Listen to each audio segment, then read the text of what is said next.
Today's video was completely inspired by you guys, the geek crew, and that is the concept of cover cropping in a cold climate. So the question becomes, should you be cover cropping in a cold climate? Is it worth your time and everything else in between? So that's what we're going to talk about here today. And if you want to join the geek crew, all you need to do is hit that subscribe button. It's completely free to join. I will warn you though that we are the gardening heretics of the internet. We don't follow the rules. We experiment and have fun because there's no rules when it comes to a hobby. So the idea of cover cropping in a cold climate is pretty new, even when it comes to the world of agriculture and large production. It's not seen very often, particularly in the prairies. And the reason for that is because it's incredibly hot and dry in the second half of our season. So getting anything established can be incredibly difficult. And you combine that with the shorter season and it seems like it's game over. However, cover cropping has served many different purposes, whether it's on large scale or inside of our actual gardens. The number one thing is that it actually helps and changes our rhizosphere. So rhizosphere, fancy word for the area in which our roots are hanging out in the soil. And in that area, we have a number of different microbes. We have soil structure forming. We have exudates being released by roots.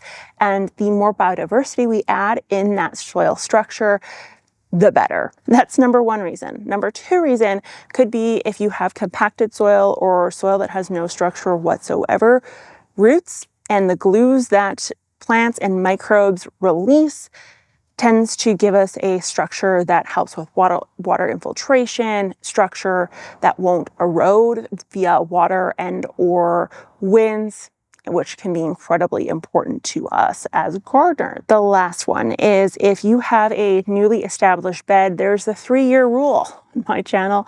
And the 3-year rule is do not give up on a bed or a section of garden until you've tried to garden it at least 3 years. If at the end of the 3rd year, you are seeing the same results you saw in year 1, then okay, maybe that soil is not the greatest and you maybe need to do some amending or changes to it. Most beds after 3 years tend to start to take off in that 4th year of growing, so long as the environment's playing nice, which Mother Nature decides when she's going to play nice, and this year for Canada, she's decided not to. So how the heck do you choose where to put a cover crop and if you even should? Well, for us cold climate gardeners, we really only have 2 options where we can place a garden. Number one is probably the most obvious, and that is putting it in a place where we've obviously harvested from, and we don't intend to put another cash crop either in the form of flowers or harvestable goods. For example, anything that falls in the category as has been or will be harvested between now and that first-ish week of August, you can put a cover crop in that space. Now, what I will say is don't put a cover crop in that space if you intend to fall or winter garden. And if you guys want videos on fall and winter gardening, please let me know in the comments down below, because it's one of those things where I'm not sure if I should start it. And if you're going to do it, you need to think about it right now. As depressing as that may sound, it's true. The second reason, or the second time in which you will use a cover crop, is when you've established a new garden. So right now is the time of year when all the garden beds go on sale. And Vigo Garden has officially started a new addiction for me, where I absolutely love and adore these beds because they're such great quality and they have a lot of sales on. And so I may or may not be spending entire paychecks on Vigo beds to expand my garden. It's at this point, it's like the Genghis Khan of my area. It's just garden bed. It's everywhere. I got garden beds all over. If you guys are looking to establish a garden in bed, raised bed, well, if you want to put a garden in your bed, I mean, you could if you want to. It's totally up to you. I would not judge. If you're looking to put in a raised bed or an in-ground bed, you've rototilled everything up, you've done your amending, you've done whatever you've chosen to do with that space, but you want to get something growing to help expedite the 3-year rule, well, you're in luck. You would want to do is, if you've just newly moved into a residence and you're like, I'm putting a garden there, put a cover crop in. We'll talk about what you want to put in here in a little bit, but cover cropping that space is a great idea to give you an indication of what's wrong with the soil, if there is anything wrong with the soil, what kind of light it gets, how the plants perform in that space, you name it. It gives you a lot of indicators that can help you plan for next year's garden, as well as gives you the leg up on the 3-year rule by getting at least one cycle on there early, despite the fact that it is a little bit later in the season. Now you're probably thinking, Ashley, why would I not just plant radishes, turnips, and all these crops that you said have a fast turnaround time? Well, the reason for that is actually because while these crops have a fast turnaround time, they also have a habit of bolting. And bolting, if you did not know, is less than desirable in the world of plants. And it makes lettuce bitter and radishes just turn straight to radish pods.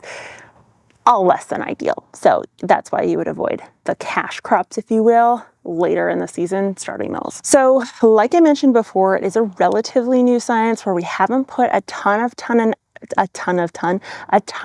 effort into research.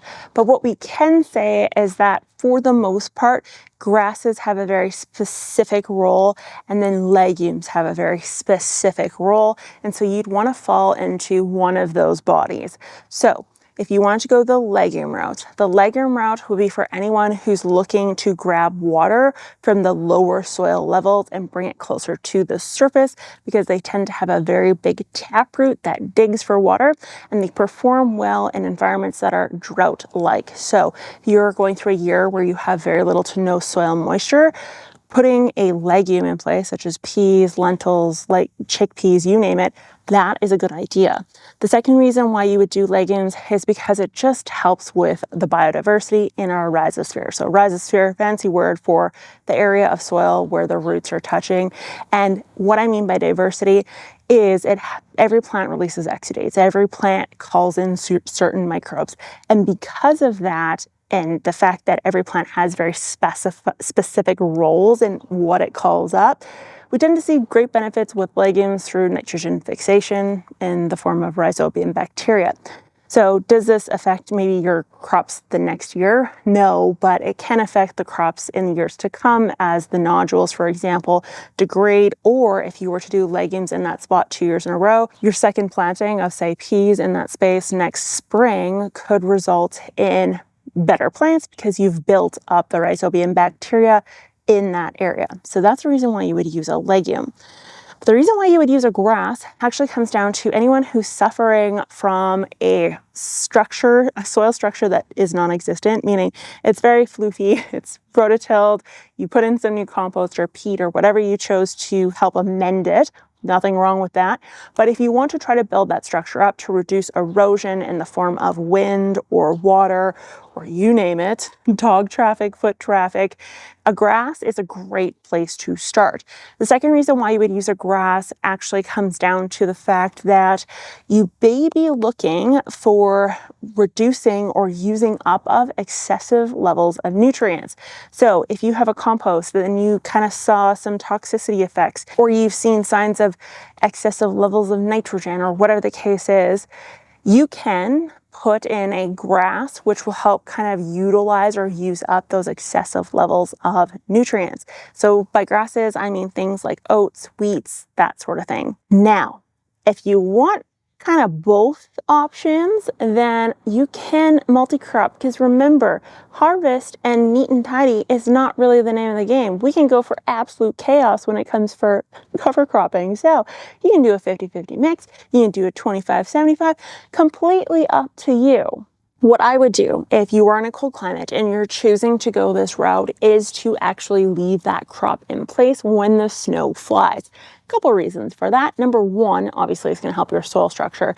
Number two, it's going to act as a mulch, which is wonderful if you've put in bulbs like garlic or you've pre-planted your peas. Yes, folks, you can pre-plant your peas. I've done videos on it. Go check them out. Or if you've put that cover crop in a space that is exposed to a lot of wind movement or exposure to snow, can actually act as a snow fence, which will capture water and force it into the ground, which in Canada right now is hugely beneficial because we are going through a little bit of a drought. Now, you don't have to cover crop if you do not want to, but if you want to learn how to amend your soil without cover cropping and just through mechanical manipulation and human means, you're going to want to check out this video right here.